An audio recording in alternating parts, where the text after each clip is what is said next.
The number one thing I want to say coming out of Naza 2 is inexplicably every 10 to 15 minutes on screen is the coolest thing you've ever seen in your life. Yes. Again, we didn't really talk about it because we try not to talk about movies, but sometimes you just know because we're still enjoying the movie. There are multiple times where we were sitting by each other, we were like, oh my gosh, just from the way it looks.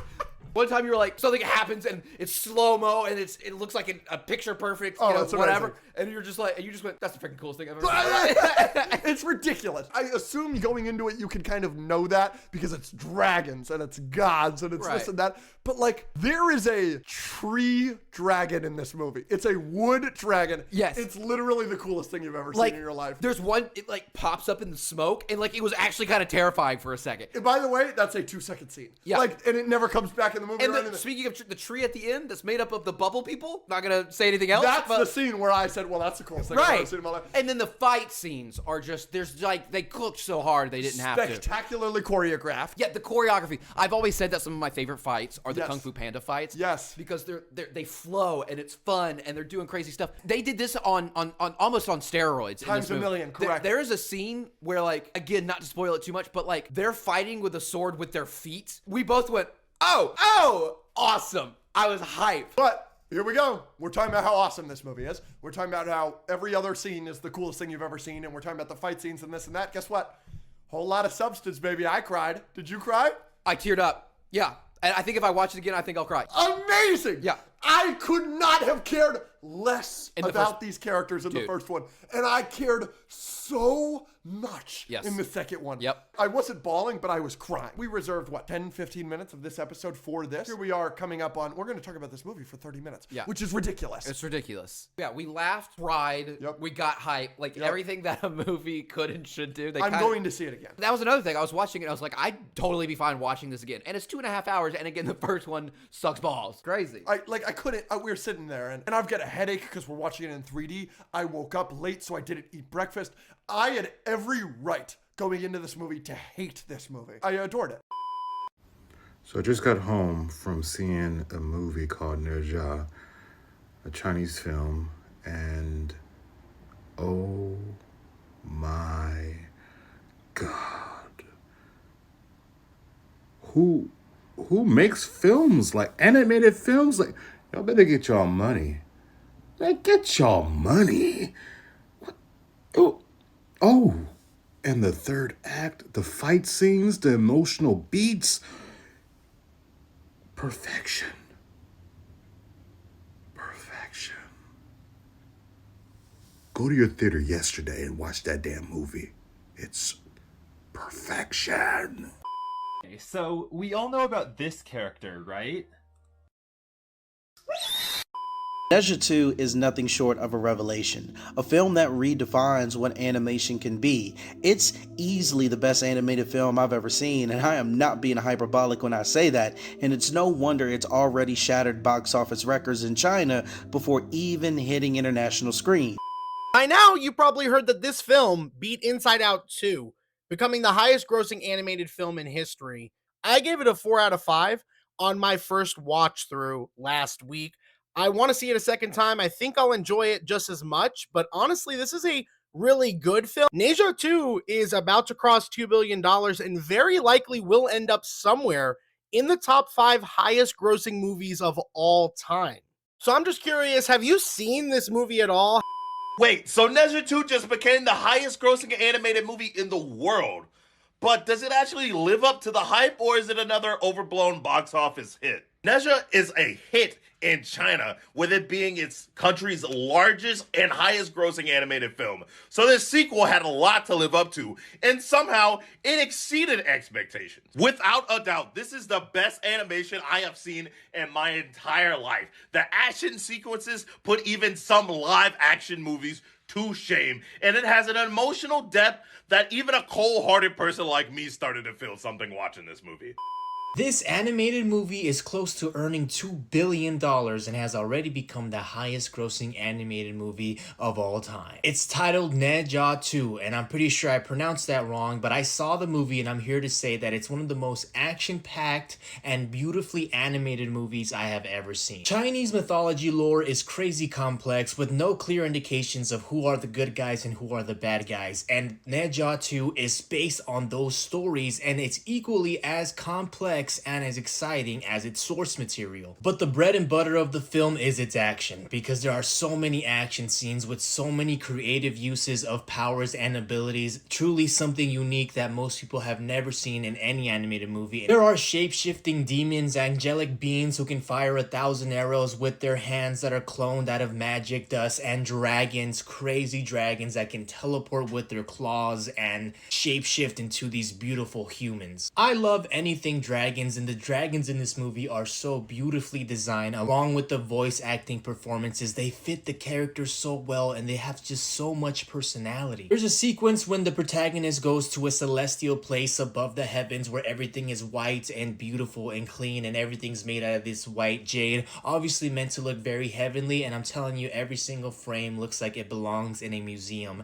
and that's just in one location. At every location there are a ton of beautiful scenes, beautiful frames that visually are just breathtaking. Also, the ending is this huge endgame level battle with crazy fights from all sides and dragons and demons and magic and all this stuff, but eventually the story dries up and there's no story left and it's just pure action after action, and it feels like it drags a bit. This film is a milestone in film history. It solidifies China's place on the global film market, and it creates a pathway for more stories to be told through film based on Chinese folklore, because the lore there is absolutely crazy. I only wished it was dubbed so I can enjoy every frame a little bit more instead of reading, and I think more American audiences would go see it if it was dubbed. Either way, this movie was amazing. I give哪吒 2 an 8 out of 10.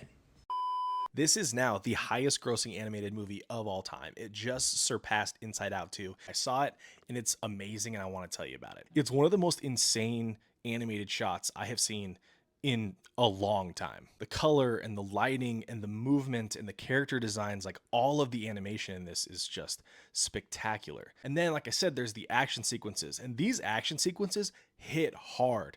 The martial arts, all the stuff they're doing is just rapid fire, and they move basically like Super Saiyans. The story's pretty dense, but it's also very entertaining, and while the film is pretty long, it's like 2.5 hours, I felt like it moved really, really nicely. There's action, there's comedy, there's lots of twists and turns, there's lots of changing of alliances in this movie.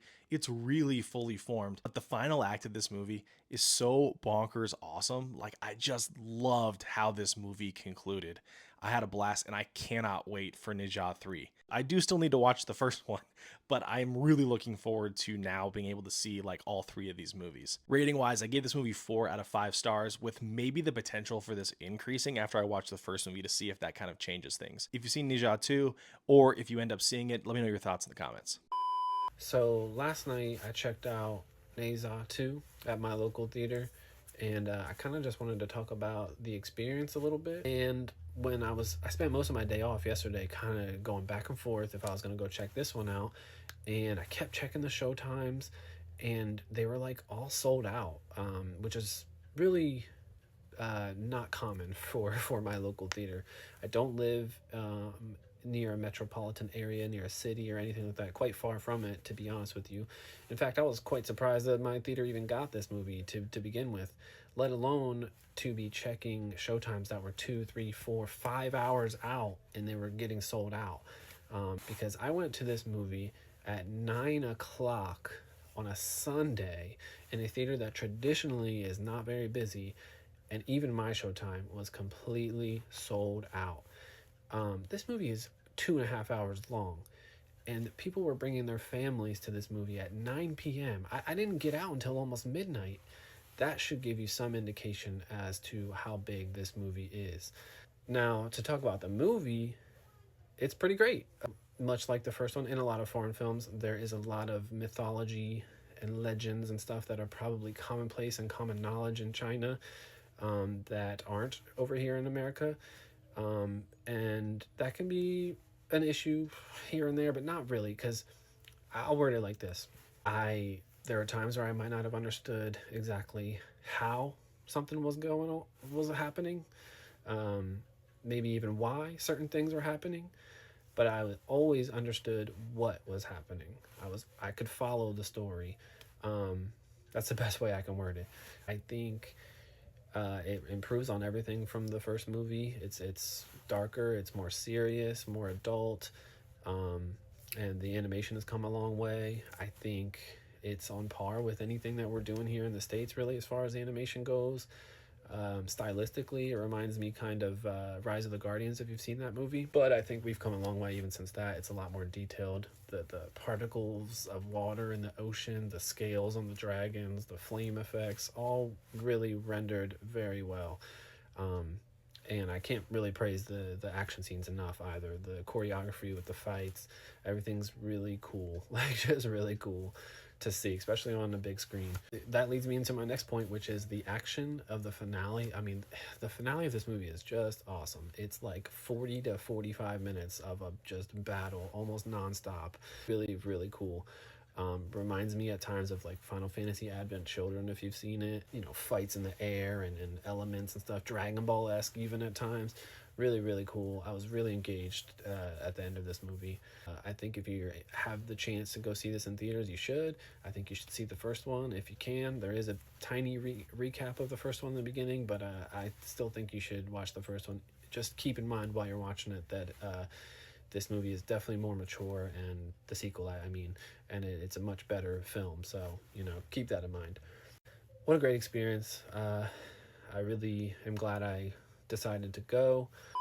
China is beating America, Japan, and everyone else in the animation space right now. I've never paid that much attention to Chinese animated films. I mean, obviously I watch more than your average Joe because it's my job, but obviously I've slept on Narazha 2 because it first came to my attention when it crossed $1 billion in the box office from China alone. And then it passed Frozen in all-time box office charts, clocking it into the top 5 animated movies of all time. And then it passed the Super Mario Bros. Movie, and estimates were saying that it was going to become the #1 highest grossing animated movie of all time. And so I started rooting for it because Frozen 2 was number 3 on that list and I want it out of the top 3. And then I got my wish. Cherry on top is that it also passed The Lion King. So that is another win. And now currently it just passed Inside Out 2 to become the highest grossing animated movie of all time. Possibly the craziest thing about this though is 1.6 billion of that record is from China alone, meaning it grossed as much as Inside Out 2 did globally in one country. It's now the highest grossing non-English film, the highest grossing film from China, and the 8th highest grossing film ever. Plus, while it's technically early in the year, it's also the highest grossing film of 2025 right now. This is a huge win for animation, a big win for foreign film, and a massive win for anyone like me who wanted to see Disney knocked out of those top 3 slots.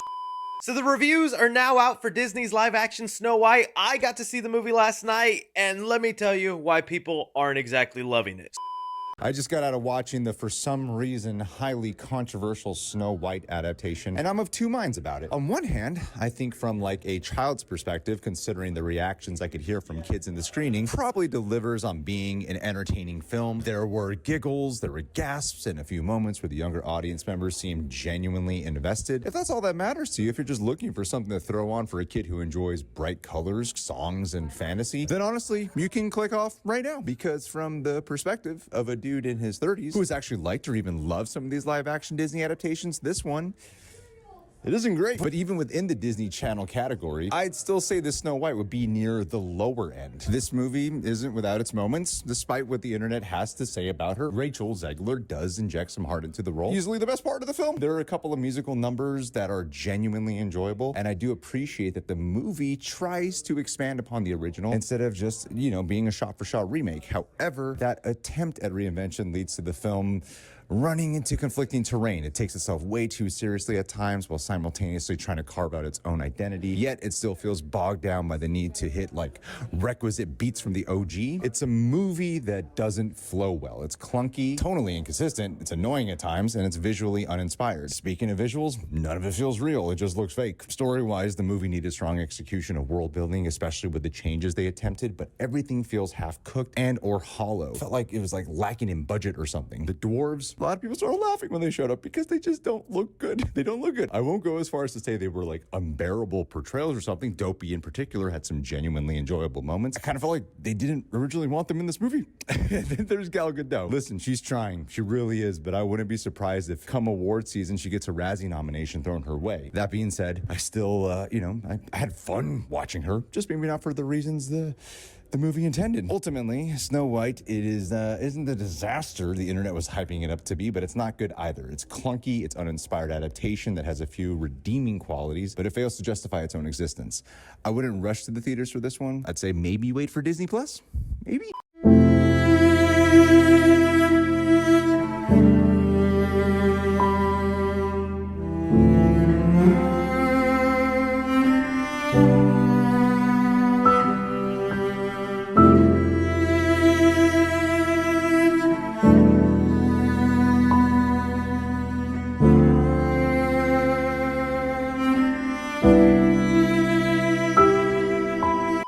I am not exaggerating when I say Gal Gadot gives one of the worst performances you'll ever see in your life in Snow White. I just watched the movie, so here's my full thoughts on the best and worst parts of the film. Like I said, we have to start with Gal Gadot's acting as the evil queen of this movie. No matter how bad you think she's going to be in this film, multiply it by 100 times and you'll still be undershooting it. Legitimately horrible. I was legitimately trying not to laugh at every word she says in this movie because it feels like she's in a parody film compared to everybody else, and don't even get me started on her couple songs she has in this. Oh my god, it's bad. And sadly, even when you're blessed enough to not be watching Gal Gadot on screen in this movie, you're probably going to be looking at these CGI dwarfs on the film. I can't believe Disney went through with this. It looks so unbelievably uncanny. I saw somebody compare the animation to like the Polar Express. It's so accurate. But don't you even worry about it. We do have an emotional arc for Dopey in this film. Now, to be clear, I don't like the original Snow White movie either, so I'm not mad that this film tried to expand on some character arcs and just expand on this world a little bit, but everything just feels so useless, like it's just unnecessarily padding the runtime to make it longer. I think Rachel Zegler is innocent in this movie. She's like the only person in the entire film that can actually sing, like Waiting on a Wish, and a few of her other songs were actually very good. But even then, there's only so much she can do when she's acting with either fake CGI dwarfs that don't exist, CGI animals that don't exist, Gal Gadot, and then like 3 real humans in the whole movie. It gets a 3 out of 10